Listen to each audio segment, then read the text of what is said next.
Hello and welcome to the Endurance Science Podcast. The aim of this podcast is to cut through the noise and misinformation that social media presents us and discuss what the science really says about endurance performance. My name is Matt Carpenter. I'm a lecturer in sports science at the University of Northampton doing my PhD in endurance exercise performance. And today's episode is one based on a video I did recently on Instagram and TikTok, all about caffeine. Really the focus is how can you get the benefits, the known benefits from caffeine ingestion. We know caffeine improves performance. So how can you use it in your training to benefit? And this really comes down to one of my key philosophies, and that is that most supplements don't work.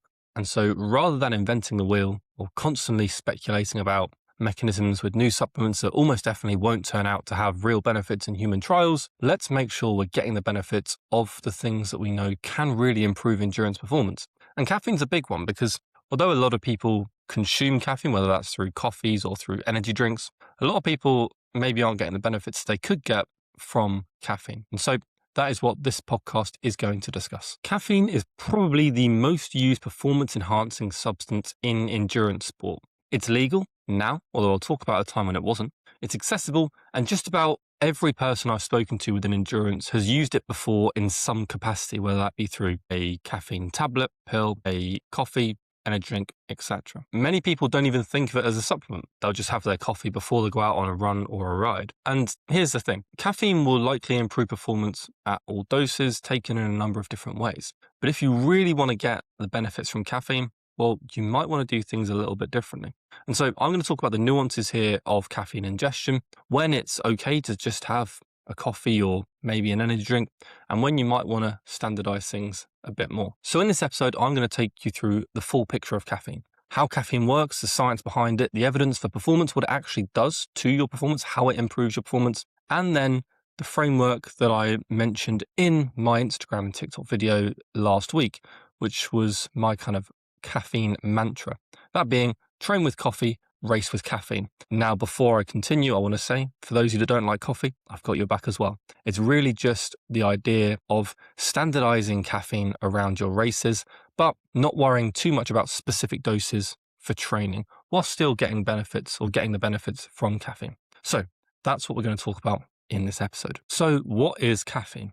Well, caffeine is a compound found in coffee beans, tea leaves, cacao, and a bunch of other plant species. When you consume caffeine through your cup of coffee or whatever it might be, it gets absorbed pretty quickly through your gastrointestinal tract, and it has close to 100% bioavailability. That means the vast majority of it gets into your bloodstream, and peak plasma caffeine concentrations tend to occur 30 to 60 minutes after you've consumed your caffeine. Now, there is quite a range of individual variability here, from 15 minutes up to say 60 to 90 minutes, and it's something that is relevant to when you're going to take your caffeine.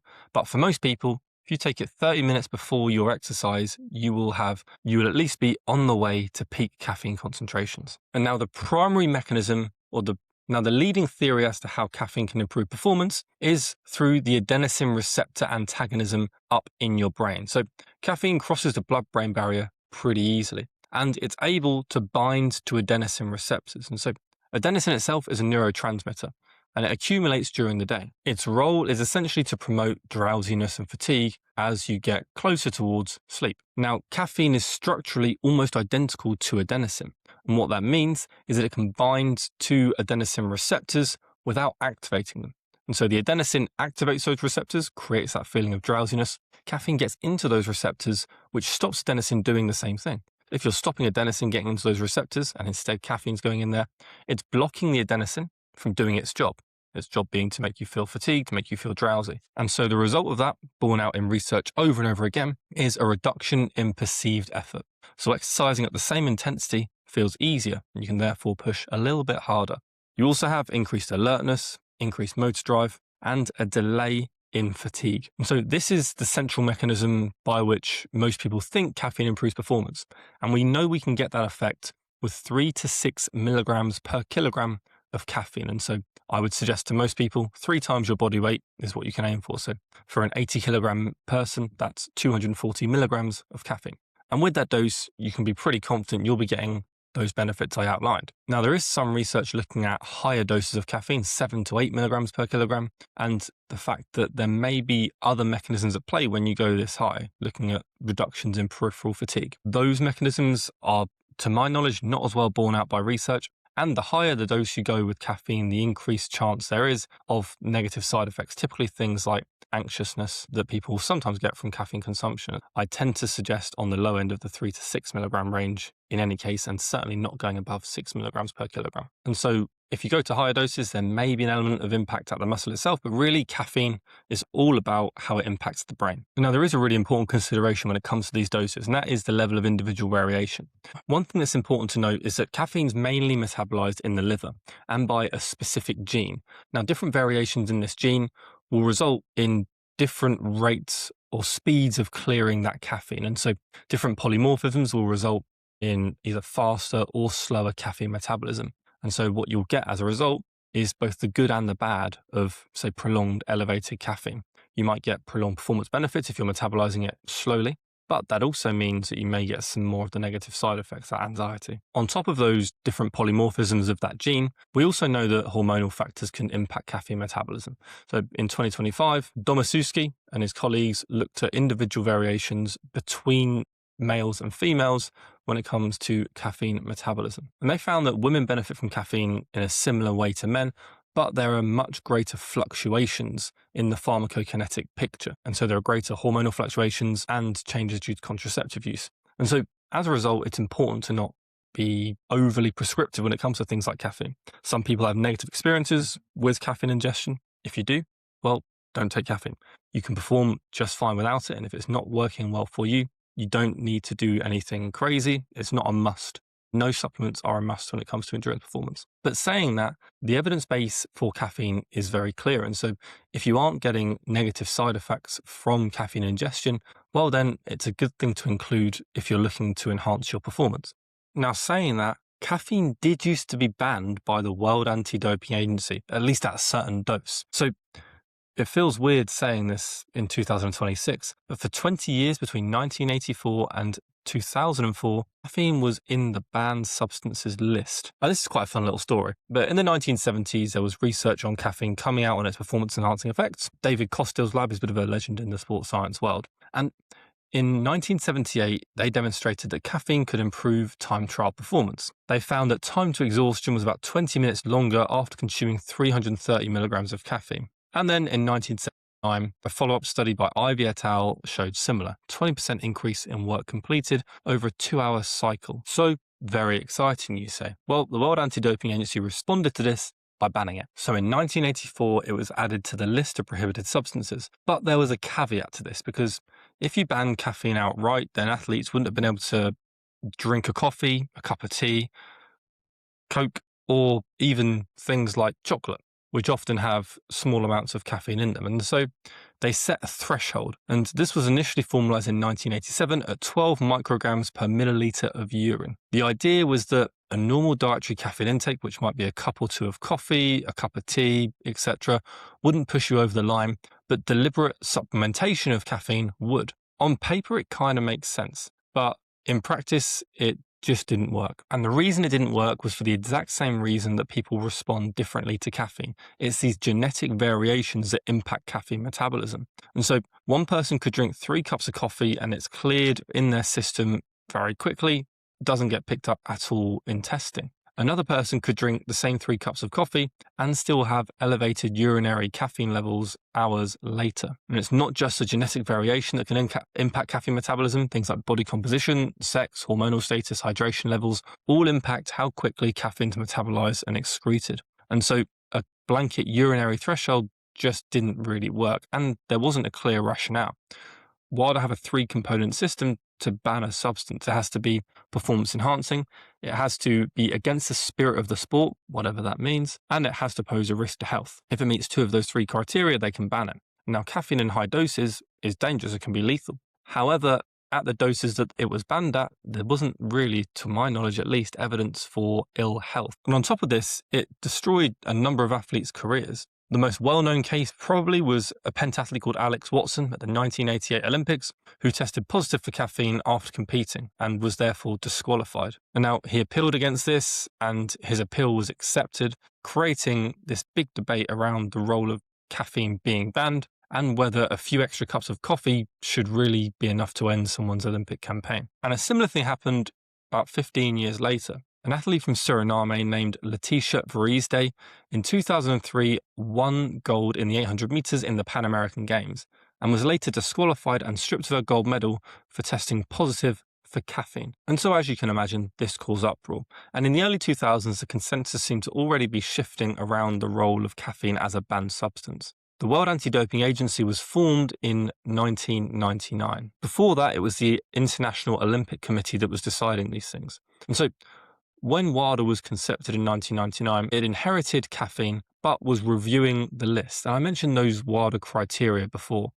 Fundamentally, WADA deemed that it no longer met at least two of those three criteria. Yes, it enhanced performance, and the science was pretty clear on that, but the health risks at the reasonable doses were judged to be low, and the spirit of the sport argument is kind of hard to argue in any case ever, particularly considering you find caffeine in almost every supermarket, every kitchen you go into. And so, at the start of 2004, WADA removed caffeine from its prohibited list. It was moved onto the monitoring program, where it still is today.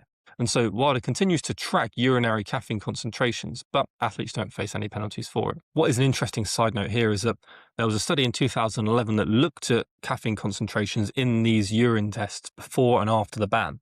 And they reported that about 74% of athletes had detectable caffeine in their urine between 2004 and 2008. But the overall concentration in their urine wasn't seemingly that different from before 2004, and only 0.6% of samples exceeded the 12 microgram threshold. Their suggestion here, and I would support this, is that people were taking caffeine when it was banned, and nothing really changed for athletes when it got taken off the banned list. They were taking caffeine before, they continued to take caffeine afterwards. Now, this may have changed in the years after, so a publication looking at rates of caffeine use up to 2015 in these same samples found a slight but significant increase in urinary caffeine concentrations across the decade, with things like cycling, athletics and rowing having the highest caffeine intakes, which makes sense because endurance exercise is where the rationale for caffeine is the strongest. And so in light of that, we know caffeine improves performance. The research is pretty clear on that, and it's pretty clear now that at reasonable doses in healthy individuals, it isn't dangerous. And so how does caffeine actually improve performance? And so the focus here, I really want to keep to endurance exercise. That's where the rationale is strongest and kind of the name of this podcast. And so the International Society of Sport Nutrition published a position stand fairly recently. And the headline from it is that there's good evidence of performance improvements in endurance exercise at doses of 3 to 6 milligrams per kilogram of body mass. With endurance athletes specifically, they describe moderate to large benefits. Now, I'm not a huge fan of trying to numericize these kind of advantages. I think there's too much variation in research. But to give a rough idea, particularly with the volume of research we've got now on caffeine, we seem to see time trials improve by around 2 to 3%, which is pretty substantial. And this stays between cycling, between running, the same effect is found. Consistently, caffeine is improving time to exhaustion, time trial performance, and increasing your power output, all alongside reducing your rate of perceived exertion, so exercise feels easier. And that's how you can sustain harder work for longer. Now, it's not quite as clear-cut when you look at short, high-intensity pieces. And so when we look at things like repeated sprint testing, most studies, around 2/3 of studies, seem to show improvements in performance. But it's not universal. And when you're looking at singular maximal pieces of work, things like a 30-second all-out sprint, so a Wingate test, for example, actually the evidence for caffeine is pretty weak. Similar with things like 10-second sprints. Caffeine doesn't seem to improve performance there. And the reason is fairly clear when you look at the mechanism. If it's reducing your fatigue and your perceived exertion, well, that probably isn't going to impact performance over these really short durations where really you're limited by phosphocreatine availability and over 30 seconds then your ability to run through anaerobic glycolysis at high rates. But for repeated sprint tasks and endurance tasks, the evidence is very clear. So in all of your team sports, as well as endurance exercise, caffeine is likely to improve performance. Now, this is where how to get your caffeine becomes really important. So I've mentioned a few times this 3 to 6 milligrams per kilogram cutoff. That being, for an 80 kilogram person, 240 milligrams of caffeine is what you may need to get all of these benefits. But that doesn't mean you always need to hit that threshold. So there's decent evidence now that you don't need to be at least at the top of that range to get benefits, but also that low dose caffeine may well improve performance as well. Potentially not to the same extent, but you'll still get some of the benefits. So low dose caffeine research, defined as less than 3 milligrams per kilogram, has reported in many cases some similar effects. And so, for example, we've got a recent review looking at low dose caffeine and sport performance showing that there was improved vigilance, alertness, mood, and cognitive processing after exercise with minimal side effect. And the key findings with this low dose caffeine research is that the effect appears to be primarily central. Again, this is all about what's happening in the brain. We don't see huge changes in heart rate, lactate, fat and carbohydrate use at these low doses, but people still seem to perform better. There's a really nice example of this published in 2016 by Talanian and Spreet, who looked at 100 milligrams of caffeine ingestion, which was about 1.5 milligrams per kilo. And they took this at the 80-minute mark of prolonged exercise, and they found that it improved time trial performance. And that is about equivalent to 1 cup of coffee of caffeine taken late in during a time trial. Now, I'm going to talk about variation in caffeine in coffees and things like that later on. But the key takeaway here is that to get the benefits that most research looks for in caffeine research, you might need 3 milligrams per kilogram, but it doesn't mean you need it every time you exercise. And so you're getting the majority of benefits from consuming lower doses of caffeine. Then when you really want to maximize performance, maybe you want to make sure you're getting that 3 milligrams per kilogram. This was shown again by colleagues in 2022. They looked in a meta-analysis at doses of 0.9 to 2 milligrams per kilogram and still found significant ergogenic effects, so significant performance effects when it comes to muscular strength, muscular endurance, and movement velocity. And actually, their findings were that this wasn't that dissimilar to higher doses of caffeine. So you're getting the majority of the effect from these lower doses too. And this becomes even more relevant when we're thinking about long duration events, because when we talk about this 3 to 6 milligrams per kilogram, it's all well and good for a 5K, a 10K, a half marathon. But what about when you're doing long duration exercise? You can't have that same dose over and over again. And Louise Burke, who's a bit of a god of sport nutrition, done some fantastic work for many, many years, and someone that everyone should listen to, has spoken about, rather than front loading caffeine, using smaller amounts of caffeine strategically as you start to fatigue. This is why things like flat Coke are really popular in ultra endurance events. You're getting small amounts of caffeine over time periodically, helping you combat fatigue throughout a race, rather than having singular large amounts of caffeine, having bits of caffeine for long periods of time. And so for more intense efforts, you may want to be in that 3 to 6 milligrams per kilogram range. But when you're going over prolonged periods, that's when those small hits of caffeine over time or maybe as you get towards fatiguing parts of your race, they're going to be able to provide you benefits as well. So it's not all about hitting this arbitrary number. And what's important to note is that when you go above these amounts, you start to get increased side effects. So jitteriness, anxiety, GI issues, increased heart rate. And you don't seem to get extra benefits. So researchers looked at going above 9 milligrams per kilogram. Don't do this. Okay, not my recommendation, but they did find increases in side effects and no improvement in performance above this. And so the takeaway for me here is that if you want all the benefits from caffeine, you've got a 3 to 6 milligram per kilogram dose you can go for. And in most races, most traditional 1-2 hour races, you can get this in and that is perfect and sufficient. But there are 2 contexts here that are important to think about. The first one is if you're doing a prolonged event, you can't have 6 milligrams per kilogram of caffeine. You can't have 6 milligrams per kilogram of caffeine 4 or 5 times. You're going to get negative side effects and it can be dangerous. And so having frequent low doses of caffeine over a long duration race is going to provide you similar benefits, in fact, potentially greater benefits, because you'll have a more consistent caffeine concentration in your blood. And so having things like a caffeine gum, a caffeine melt, having caffeine in your gels is a really useful way of increasing caffeine concentration without having to get huge amounts in. Or if you're doing some kind of ultra races, coffees are also great options. But when you can really control everything, you can standardize to get that 3 milligrams per kilo amount before, say, 5K, half marathon, 10K, those kind of races. And those sorts of races are where you really want to make sure you're knowing how much caffeine you get in. And now this is where things get a bit complicated, because we know coffee has caffeine in it, but the amount is very variable. You don't ever know how much you're getting precisely. And so this is why I say coffee for training, caffeine for racing, because when you're training, you don't need to always be hitting 3 milligrams per kilogram. We know that you'll be getting benefits from smaller doses. And so it's no problem to go and have a coffee as your caffeine source, because we know it's got caffeine in. That low dose will give you a benefit. And it doesn't matter if it's 0.9 grams per kilo, 1.5 to 2.5, but that may matter on race day. And so you can train with coffee and train with whatever your caffeine source is. When you get to race day, you might want to be a bit more systematic about your caffeine intake. And this is where Caffeine pills are really helpful, things like caffeine melts. Energy drinks are also really good at this because they have standardized caffeine amounts. A Monster or an energy drink tends to have 160 milligrams of caffeine in per 500 mils. And so that can also actually be a really great way on race day and in training of knowing exactly how much caffeine you're getting in. And so if you're a coffee drinker, I would say keep drinking your coffees, but see if you can find a way of knowing how much caffeine you're getting in on race day, whether that be through a caffeine pill, whether that be through an energy drink, etc. Again, never try anything new on race day. So do it in training first, but you can predominantly use coffee in training or whatever your favorite caffeine source is, and then systematize it for race day. Now, again, for longer races where you're going to be having low doses repeatedly, well, then you don't have to worry about it quite so much and you don't have to know exactly how much caffeine you're getting in, although it can be helpful for you to plan ahead. And things like caffeine melt, so Nutrition X has released caffeine melt, really convenient way of getting 100 milligrams of caffeine in. And so that is the core distinction, really.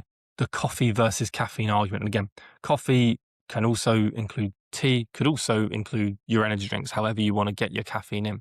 But a review here again by Domaszewski in 2026, January this year, laid out why coffee and caffeine are not interchangeable and actually made the case that sometimes coffee might be more effective. The fundamental issue that Domaszewski identified is that the vast majority of research looks at caffeine rather than coffee. So an isolated form of caffeine, things like capsules or solutions, and coffee in comparison has caffeine but also contains chlorogenic acids, polyphenols, and other compounds that may impact performance and recovery. So when you drink your coffee, you're not just getting caffeine, you're getting other molecules that can interact with your gut and caffeine's own pharmacokinetics. And a lot of the evidence suggests that a lot of the benefits you'll get from caffeine, you will still get from coffee. And so Hodgson et al. In 2013, which involved Asker Ukendrup, who's another phenomenal researcher within sports nutrition, also posts quite regularly on Instagram. So if you want to follow true experts in the field, make sure you follow him.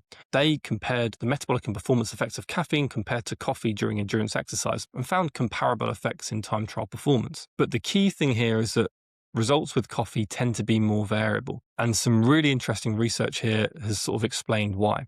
Desborough et al. 2007 showed that a single espresso can have anywhere between 25 to over 200 milligrams of caffeine. That's a huge range. And so if you want to get performance benefits of caffeine, well, you're probably not going to get them at that 25 milligram range. And so you're playing a bit more of a guessing game if you're consuming coffee. On top of that, the absorption profile is different.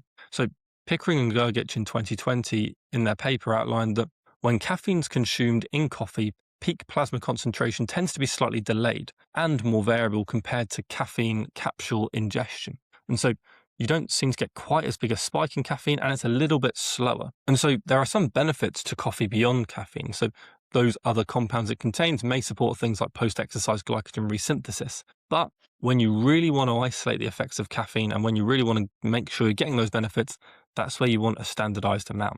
And so that's why I say coffee for training, when it's not the end of the world. If you're going to get 25 milligrams rather than 100, you'll be okay.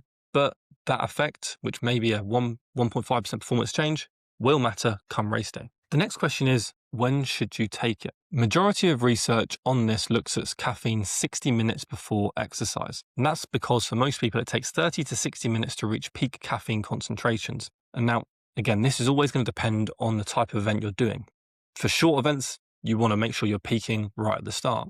But if you're doing a half marathon or a marathon, well, you don't need to necessarily peak in your caffeine concentrations straight away. It's not the end of the world if you take it 15 to 30 minutes before and you peak as you're exercising. And so a recent ISSN position stand by Guest et al. Looked at optimal timings, and they suggested it probably depends on the source of the caffeine. So capsules and solutions which need to be absorbed through the gut may take 45 to 60 minutes. Things like caffeine chewing gums and caffeine melts, they're absorbed mainly through the buccal mucosa, which is a lining of your mouth, which means they get into your bloodstream much quicker. So you can take them right up to the start of exercise and during exercise as well. And so for endurance athletes, the timing question is not so much about the single optimal window, more about the dosing strategy across whatever race you're doing. If you're running a 5K, you can take caffeine once and be done with it.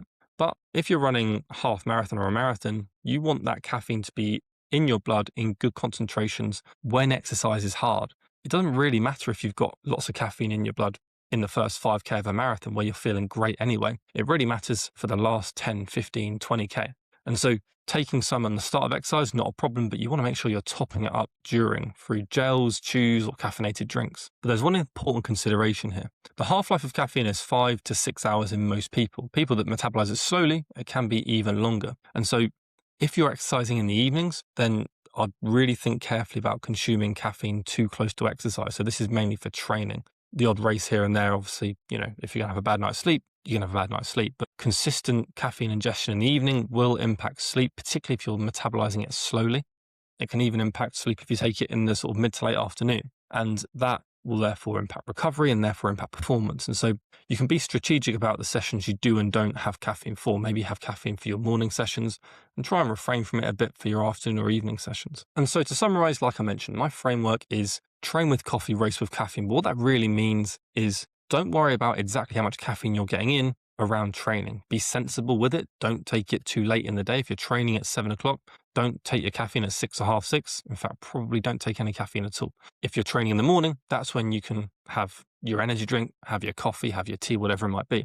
Now, if you're preparing for a race, you want to make sure you're preparing how you're consuming your caffeine. So whatever you're going to do in race day, make sure you try it in training. And race day is when you want to standardize with how much caffeine you're getting. That doesn't have to be with a caffeine pill or a caffeine melt, a capsule with gel, a gum. It could be through an energy drink. Energy drinks have known concentrations of caffeine. And so it's just about avoiding things like coffee or refraining from just getting your caffeine from coffee because the amount of caffeine is so variable that you may not be getting the benefits. Now, if you're like me and a pretty slow runner, I'll just drink a coffee because 2 minutes doesn't mean that much to me. But if you're serious about your training and that 2%, 3% does mean a lot to you, that's when you want to be standardizing caffeine. So for race day or key performance sessions, that's when you can switch to a specific type of caffeine or a known concentration of caffeine. And the rest of the time, you're okay to get away with whatever your preferred source of caffeine is. And the final consideration is the type of event. For something that's 90 minutes or below, a single pre-race dose is probably sufficient.